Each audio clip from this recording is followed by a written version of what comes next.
ఈ సమయంలో మీ అందరికి కూడా దయచేసి, మీరు హిందువులు కావచ్చు, క్రైస్తవులు కావచ్చు, ముస్లిమ్స్ కావచ్చు, చనిపోయింది ఒక మతానికి సంబంధించిన వ్యక్తివి కాదు, కానీ మానవత్వానికి సంబంధించిన వ్యక్తి. కాబట్టి మనుషులందరము కూడా మానవులము, మానవత్వపు హక్కులు కలిగిన వారు, విలువలు కలిగిన వారు, అందరము కూడా సమానమే. అందరం బాగుండాలి, అందరము కూడా సమానమే. ఎవరు ఎక్కువ కాదు, ఎవరు తక్కువ కాదు. ఈరోజు చనిపోయింది ఒక వ్యక్తి, ఒక మనిషి చనిపోయారు, ఒక మంచి మనిషి చనిపోయారు. కాబట్టి ఇది ప్రభుత్వం దాకా తీసుకువెళ్ళాలంటే మనందరం కూడా ఒకే గళము, ఒకే మాట, ఒకే మనస్సు కలిపి మనందరం కూడా దీని గురించి అందరం కూడా గళమెత్తి మాట్లాడితే ప్రభుత్వము దీన్ని పరిగణలోకి తీసుకొని మంచి తీర్పునిస్తుందని నేను నమ్ముచున్నాను. దయచేసి మనందరం కూడా ఏకీభించుదాం, మనందరం కూడా ఏకీభిద్దాం. ఎందుకంటే ఎవరికి ఆపద వచ్చిన ఆపదే. ఏ కులమైనా, ఏ మతమైనా అందరం మనుషులైనా అండి. ఎవరు శాశ్వతం కాదు ఈ భూమి మీద. అందరం కూడా ఒక సమయం వచ్చినప్పుడు, ఎంతకాలం ఆయుష్ ఉన్నంత వరకు బ్రతికి అందరం కూడా వెళ్ళాల్సిన వారమే. సో భూమి మీద ఉన్నంత వరకు సాటి యొక్క మనిషి యొక్క బాధని, వేదనను తెలుసుకొని సహాయం చేసిన వాడి నిజమైన మనిషి. మరి ఏ మతమైనా ఉండొచ్చు, ఏ విశ్వాసమైనా ఉండొచ్చు, ఏ కులమైనా ఉండొచ్చు. ఆపద వచ్చినప్పుడు, ఇబ్బంది వచ్చినప్పుడు, సమస్య వచ్చినప్పుడు ఒకరికొకరు నిలవాలి, ఒకరి పక్షాన ఒకరు నిలవాలి, ఒకరికొకరు తోడుగా ఉండాలి, ఒకరినొకరు ఆదరించుకోవాలి, పడిపోయిన వారు లేవనెత్తాలి, నిలబెట్టాలి, ప్రోత్సహించాలి. ఇదే మానవత్వం, ఇదే నిజమైన మతం, ఇదే నిజమైన విశ్వాసం, ఇదే నిజమైన కులం. మనుషులంగా బ్రతుకుదాం. ఇక్కడ కులానికి ఇంపార్టెన్స్ లేదు, ఇక్కడ మతానికి ఇంపార్టెన్స్ లేదు. ఇక్కడ చిన్నని పెద్దని, చదువున్నవాడు చదువు లేనివాడని ఏ ఇంపార్టెంట్. మనిషి ఉంటే సాటి మనిషిని గౌరవించాలి, సాటి మనిషిని ఆదుకోవాలి. ఒకరి ఇబ్బందికి వచ్చినప్పుడు మరొకరు ఆదుకోవాలి, ఒకరికొకరు సహాయం చేసుకొని బ్రతకాలండి ఈ లోకంలో. రాజకీయం ఒకవేళ నిన్ను వేరు చేస్తుందేమో. కొంతమంది మత ద్వేషకులు, పైశాచికం కలిగిన మనస్సు కలిగిన వారు, పిశాచి మనస్తత్వం కలిగిన వారు మనల్ని వేరు చేస్తున్నప్పటికీ మన జ్ఞానం లేని వారుగా ఉంటే, మన అంత అమాయకంగా ఉంటే ఎవడైనా మనల్ని మోసం చేస్తాడు. ఎవడైనా మనల్ని మభ్యపెట్టి రాజకీయ లబ్ధి కొరకో, ఓట్ల కొరకో, డబ్బు కొరకో, లేకపోతే ఆ యొక్క హక్కుల కొరకో, అధికారం కొరకో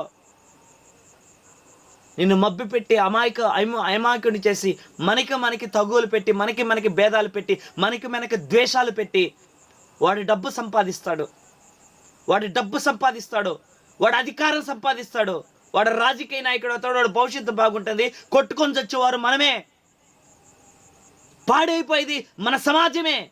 వానికేం పోయింది? వాడికి డబ్బు కోసం ఎంత చేస్తున్నాడు.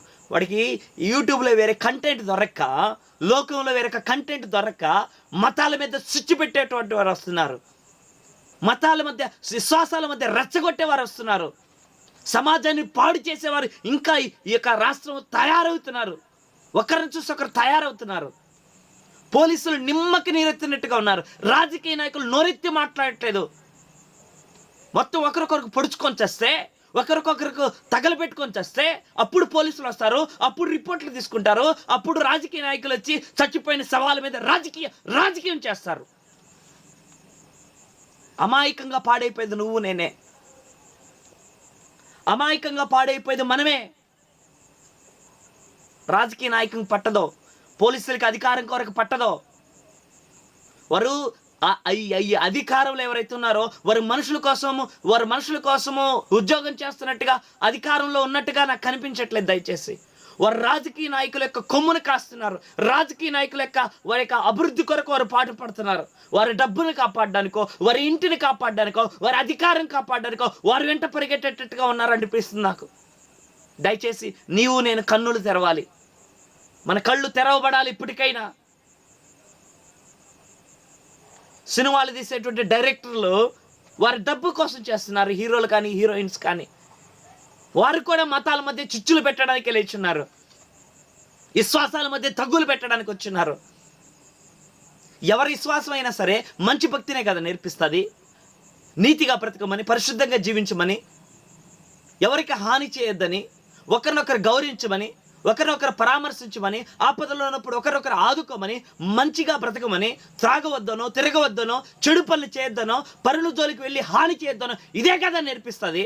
ప్రకటించా మంచితనాన్ని, ప్రకటించా నీతి బోధని.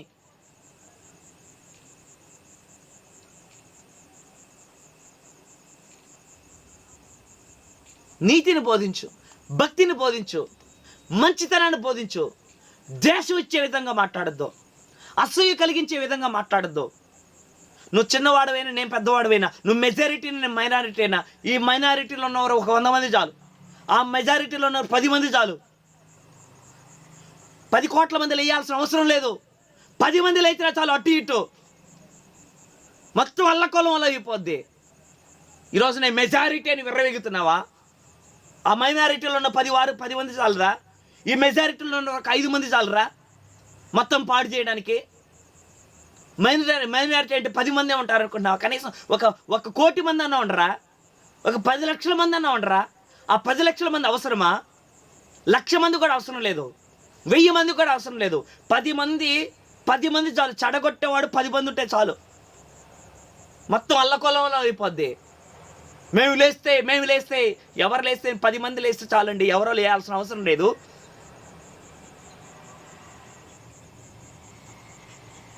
దయచేసి మీ కంటెంట్ కావాలంటే ఏదైనా మంచి గురించో ఇంకేదన్నా నీకు తెలిసినటువంటి చాలామంది చాలా రకాలుగా కంటెంట్లు పెట్టుకొని బ్రతుకుతున్నారండి. నువ్వు వేరొకరి మతాల్లో తొంగి చూసి నువ్వు నమ్మని విశ్వాసాన్ని, నువ్వు వెంబడించిన విశ్వాసం గురించి నీకెందుకో? నువ్వు వెంబడించే పని అయితే, నువ్వు నమ్మితే ఆ విశ్వాసం గురించి మంచిగా ప్రకటించుకో, మంచి చెప్పు దాంట్లోంచి. నువ్వు నమ్మని విశ్వాసం గురించి నీకెందుకో? నువ్వు వెంబడించిన విశ్వాసం గురించి నువ్వు మాట్లాడే హక్కు నీకు లేదు.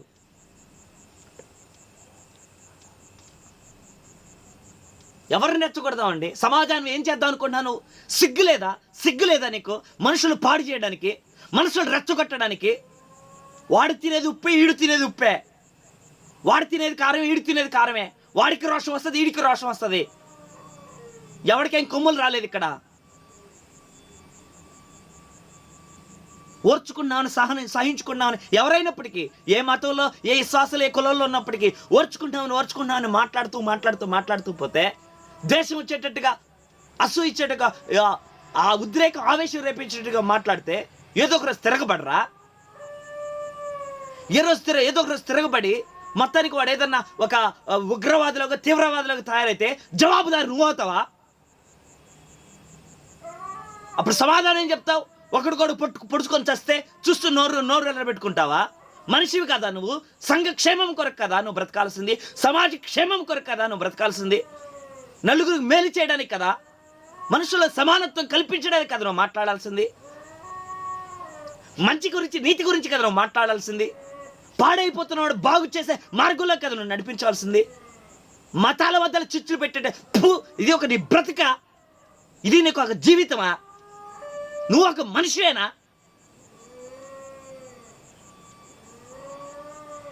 ఎవడు చెప్పాడండి నీకు సమాజాన్ని పాడు చేయమని? మనిషిగా బ్రతకడానికి హక్కు లేదు నీకు.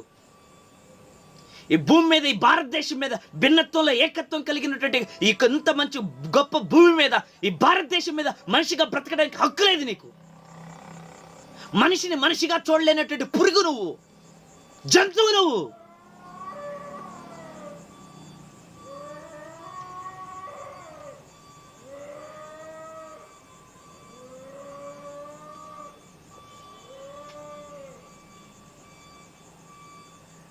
ఈ దేశం నీది కాదు, ఈ భూమి నీది కాదు. మీ తాత జాగిరా? ఎన్ని ఎకరాలు నీ తాత పేరు మీద? ఎన్ని ఎకరాలు కొన్నాడండి? 100 ఎకరాలు ఉంటాయి నీకు? ఈ భూమి అంతా కూడా ఉండేది 100 ఎకరాలేనా? ఎన్ని ఆస్తులున్నాయి నీకు? ఈ భూమి అంతా నీ ఆస్తేనా? నాది అంటున్నావు. ఏమైనా కూడా ఎత్తుకెళ్తావా? నీతో పాటు వస్తుంది ఏదైనా? నీ ఆస్తులు, నీ పొలాలు, నీకున్న కులము నీతో పాటు వస్తా? నీ బంధువులు, నీ భార్య, నీ బిడ్డలు నీతో పాటు వస్తారా? నీ శరీరమైన నీతో వస్తుందా? నీతో పాటు రాని దాని గురించి నీకెందుకు? భూమి మీద ఎంత అనుభవించాలో అంత అనుభవించు, ఎంత తినాలో అంత తిను. నలుగురికి మేలు చేయి, ఎవరికి హాని చేయొద్దు. భూమి మీద ఉన్న వనరులు పొందుకో, తీసుకో, సంపాదించుకో. వేరొక్కడి హక్కుని చంపేయడానికి నువ్వు ఎవడివి? వేరొక్కడి జీవితాన్ని పాడు చేయడానికి నువ్వు ఎవడి? ఎవరు అడగట్లేదనే పిచ్చి కోతలకు వస్తూ రోషాలు వచ్చేటట్టుగా, దేశాలు వచ్చేటట్టుగా, అసూయని ఈర్ష్య పెరిగేటట్టుగా, పగలు ప్రతీకారాలు పెంచే విధంగా ఎవడు చెప్పాడండి ఈ బోధ నేను బోధించమని? ఏ రాజకీయ నాయకుడు కొమ్ము కాస్తున్నావు నువ్వు? ఎవడ డబ్బు ఎవడ సొమ్ము తింటున్నావు? ఎవడ రెచ్చగొడుతున్నాను నేను ఈ విధంగా? సిగ్గు లేకుండా, బుద్ధి లేకుండా.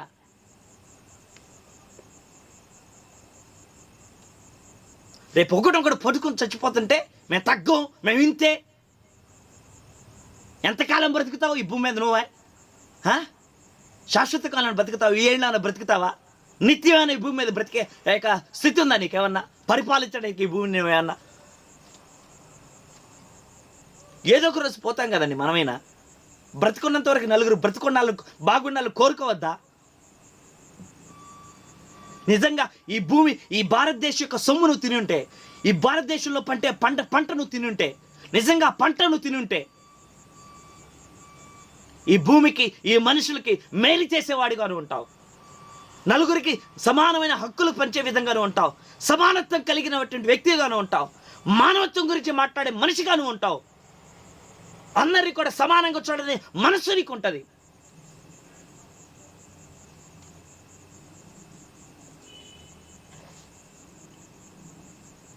ఎటు పక్కన్నోడైనా, ఏ కులంలో, ఈ మతాల్లో ఉన్న మనుషులు కాదా? రోషాలు రావా? తిరిగి మాట్లాడలేరా? మౌనంగా ఉంటే వాడికి చీవు రక్తం లేనివాడు అనుకుంటున్నావా? రోషం లేనివారు అనుకుంటున్నావా? 1000 మంది కావాలన్నా? 10 మంది సరిపోదా మొత్తం చెడగొట్టడానికి? మెజారిటీ ఏంది, మైనారిటీ ఏందండి?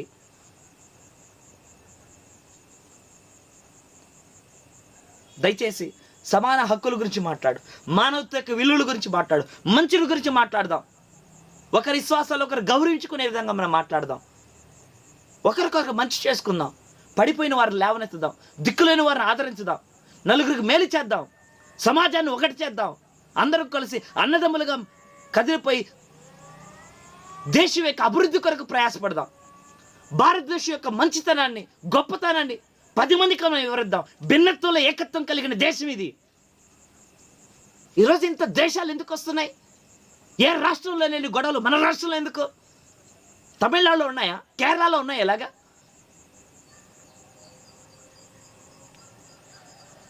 ఎందుకండి? పార్టీ కోసం, రాజకీయ నాయకుల కోసం వాడు మిమ్మల్ని వాడుకుంటున్నాడు. ఈ విషయం మీకు అర్థం కావట్లేదా?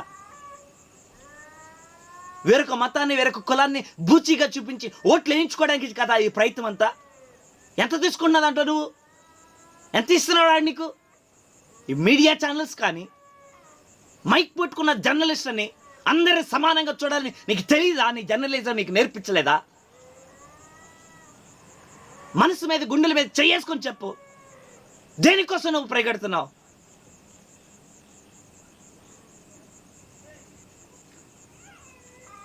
వ్యూస్ కోసం చెడ్డ మాటలు మాట్లాడతావా? దేశించే మాటలు, అబద్ధాన్ని ప్రచారం చేస్తావా? కుళ్ళు కుతంత్రాలు రేపే విధంగా, దేశాలు రేపించి పగలు ప్రతీకారాలు పెంచే విధంగా జర్నలిజం మైక్ పట్టుకుంటావు నువ్వు. ఎవరిని ఇంటర్వ్యూ తీసుకోవాలి తెలియట్లేదా నీకు?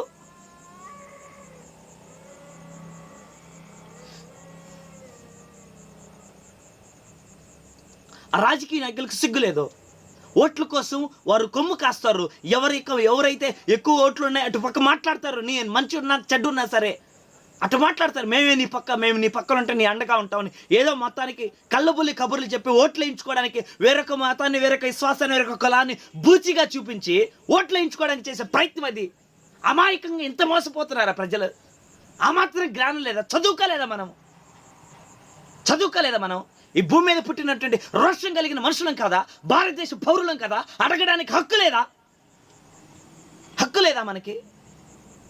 Right to live, right to speak అండి, రైట్ టు ఆస్క్ అండి. ఎందుకు అడగలేకపోతున్నాం? మనమే కదా ఓట్లు వేయించుకొని గెలిపించుకుంది.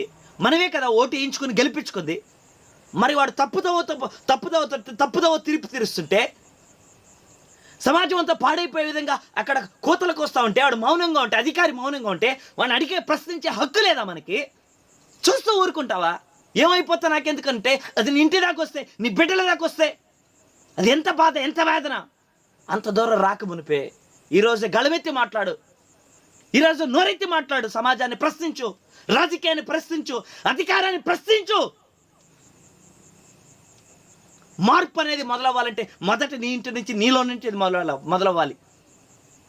ప్రజల్లో, సమాజంలో, అధికారంలో, రాజకీయంలో మార్పు రావాలంటే మొదట నీలో నుండి, నీ నోట్లో నుండి ఆ మాట రావాలి.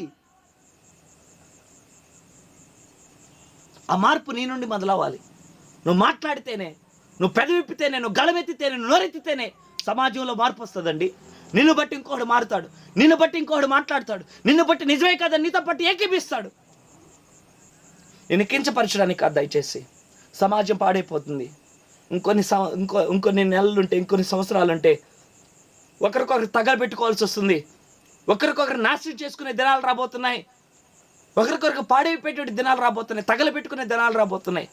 ఒకరి ఇళ్ళు ఒకరు, ఒకరి మనుషులు ఒకరు, బంధువులు, రక్త సంబంధాలు అందరూ కూడా పాడైపోయే విధంగా ఈ సమాజం, ఈ మత ద్వేషకులు, మత హింసకులు, కుల ద్వేషకులు, రాజకీయ నాయకులు, అధికారం మొత్తం కూడా హోరెత్తిపోయి జనాల్ని నాశనం చేసే విధంగా ప్రయత్నాలు చేయబోతుంది. ఇప్పటికైనా మనం కళ్ళు తెరుచుకుంటే మనం బాగుపడతాం.